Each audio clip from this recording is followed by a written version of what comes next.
पाठ करना चाहिए। पाठ के समय बीच में कुछ बोलना नहीं चाहिए। दूसरा, एक आसन पर बैठकर पाठ करना चाहिए। पाठ करने के बाद जब उस आसन से आप उठें तो आसन के नीचे जल डालकर इंद्र का स्मरण करना चाहिए। कहते हैं ओम सम शक्राय नमः, ऐसा 3 बार कहकर जल मस्तक पर लगाना चाहिए। ओम शक्राय नमः, इंद्राय नमः, शचये नमः, ऐसा।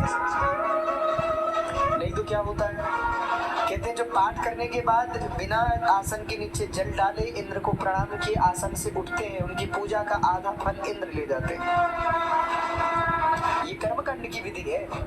तो ऐसी विधियों का संकलन हमने उसमें किया है कि भाई कोई भी व्यक्ति पाठ करे तो उसको उलझन ना हो, समस्या ना हो। तो पाठ के पूर्व में कुछ विधि है और पाठ के बाद में क्या करना है उसके बारे में हमने लिखा है। सब पाठ शुरू होने से पहले भी हमने लिखा है कि भाई पाठ को मौन होकर के करें, एकाग्र मन से करें, एक आसन पर बैठकर करें, और पाठ के बाद क्या करें वो भी उसमें हमने दिया है। कई लोग आदित्य हृदय स्तोत्र का पाठ करते हैं तो सूर्य के कुछ मंत्र भी हैं जिनका जप करना चाहिए। सूर्य के बीज मंत्र है, अथवा पद्म पुराणांतर्गत भगवान सूर्य का एक अन्य भी बीज मंत्र उपलब्ध होता है, वो है। तो कुछ बीज मंत्रों का भी संकलन हमने किया। तो कल हम कुछ व्यवस्था करेंगे कि अगर यहाँ भी कोई लोग पुस्तक प्राप्त करना चाहे तो यहाँ से प्राप्त कर सके। उसके विषय में जानकारी भी आपको मिल जाएगी कथा के बाद में, आज अथवा कल ही आपको जानकारी दे देंगे। तो कुछ शुल्क देकर आप उस पुस्तक को प्राप्त कर सकते हैं। तो हमारे कहने का आशय है भगवान शंकर के भी सतनाम है।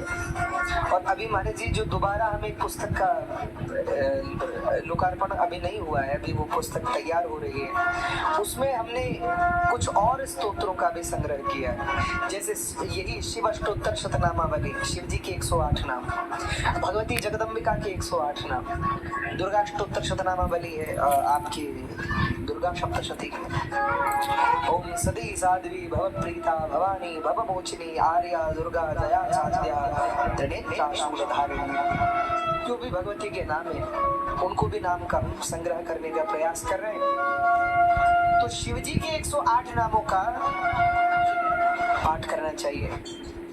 अगली बार जब हम यहाँ आएंगे तो वो पुस्तक भी आपको प्राप्त हो जाएगी।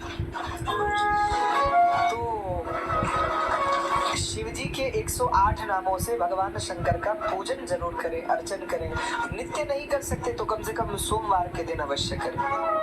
खासकर देखो, सोम का अर्थ है चंद्रमा, और ज्योतिष शास्त्र में चंद्रमा मन का कारक है।